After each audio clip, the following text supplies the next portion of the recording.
ముక్కలు ఆనియన్స్ వేసుకొని 3 పచ్చిమిర్చి వేసుకొని బాగా ఫ్రై చేసుకోవాలి.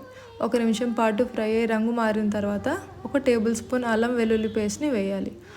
1 నిమిషం పాటు ఫ్రై చేసుకున్న తర్వాత పచ్చివాసన అంతా పోతుంది కదా, అప్పుడు మనం ఫ్రై చేసి పెట్టుకున్న కీమాని అందులోకి మనం వేయాలి.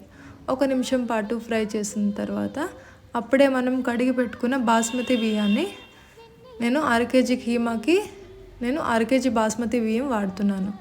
1/2 కేజీ బాస్మతి బియ్యాన్ని మనం వేసి 1 నిమిషం పాటు ఫ్రై చేయాలి. నేను దేంతో 500 గ్రామ్స్ ఆఫ్ నేను రైస్ తీసుకున్నాను కదా, నేను 750 ml నీళ్ళు పోస్తున్నాను. అంటే 1కి 1.5 నీళ్ళు పోస్తున్నాను. నీళ్ళు పోసి మనం ఈ టైంలోని మిక్స్ చేసుకొని సాల్ట్ చెక్ చేసుకోవాలి. నేను 1 టేబుల్ స్పూన్ వరకు సాల్ట్ వేసాను.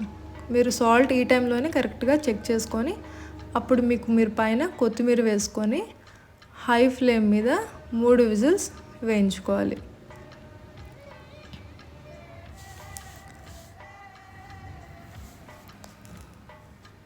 దాని తర్వాత విజిల్ అయిపోయిన తర్వాత 1 టీ స్పూన్ నెయ్యి తీసుకొని అందులోని ఒక 10 కాజుని చిన్న పీసెస్గా కట్ చేసి ముక్కలుగా చేసి దాని తర్వాత ఆ పులావ్ మీద వేసి బాగా కలుపుకోవాలి.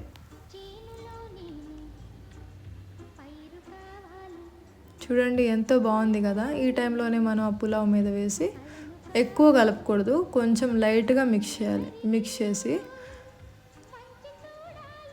నేను దీంతో పాటు ప్రాన్ రోస్ట్ని కూడా చేశాను. అది మీకు నెక్స్ట్ వీడియోలో నేను అప్లోడ్ చేస్తాను. ఇది మనం రైతాతో తింటే చాలా చాలా బాగుంటుంది. ఇది మీరు ట్రై చేయండి. ఎలా వచ్చిందో కమెంట్లో చెప్పండి.